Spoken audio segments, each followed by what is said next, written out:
መክብብ 1 ሁሉም ነገር ከንቱ ነው። በኢየሩሳሌም የነገሰው የዳዊት ልጅ የሰባኪው ቃል ሰባኪው ከንቱ ከንቱ የከንቱ ከንቱ ሁሉም ነገር ከንቱ ነው ይላል። ከፀሐይ በታች ከሚለፉበት ተግባር ሁሉ ሰው ምን ትርፍ ያገኛል? ትውልድ ይሄዳል፣ ትውልድ ይመጣል፣ ምድር ግን ለዘላለም ጸንታ ትኖራለች።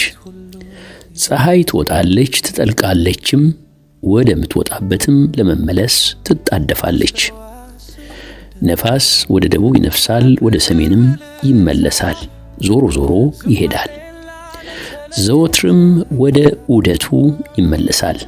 ወንዞች ሁሉ ወደ ባህር ይፈሳሉ፣ ባህሩ ግን ፈጽሞ አይሞላም። ወንዞች ወደ መጡበት ስፍራ ወደዚያ እንደገና ይመለሳሉ። ሰው መናገር ከሚችለው በላይ ነገሮች ሁሉ አድካሚ ናቸው። ዓይን ከማየት አይጠግብም፣ ጆሮም ከመስማት አይሞላም። የነበረው ነገር እንደገና ይሆናል፣ የተደረገውም ተመልሶ ይደረጋል። ከፀሐይ በታች ምንም አዲስ ነገር የለም። ማንም እነሆ ይህ አዲስ ነገር ነው ሊል የሚችለው አንዳች ነገር አለን?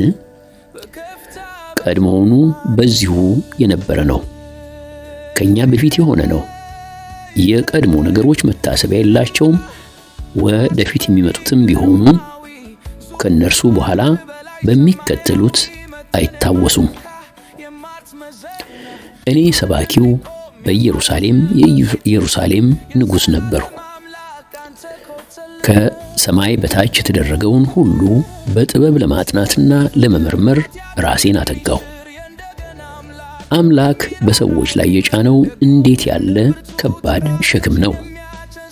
ከፀሐይ በታች የተደረገውን ነገር ሁሉ አየሁ፣ ሁሉም ከንቱ ነፋስንም እንደመከተል ነው። የተጣመመው ሊቃና አይችልም፣ የሌለም ነገር ሊቆጠር አይችልም። እኔም በልቤ እነሆ ከእኔ በፊት በኢየሩሳሌም ከገዙት ከማንኛውም ይልቅ ታላቅ ሆኛለሁ፣ ጥበብም በስቶልኛል፣ በብዙ ጥበብና ዕውቀት ተመክሮም አልፌአለሁ አልሁ።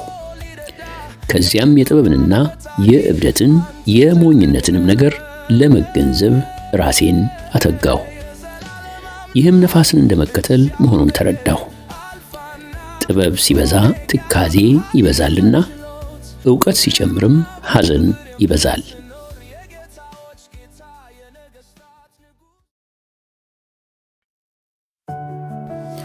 ቻናላችን ለሌሎች እንዲደርስ ሼር በማድረግ እንደዚሁም ኮሜንት፣ ላይክ እና ሰብስክራይብ ብታደርጉ ከልብ እናመሰግናለን።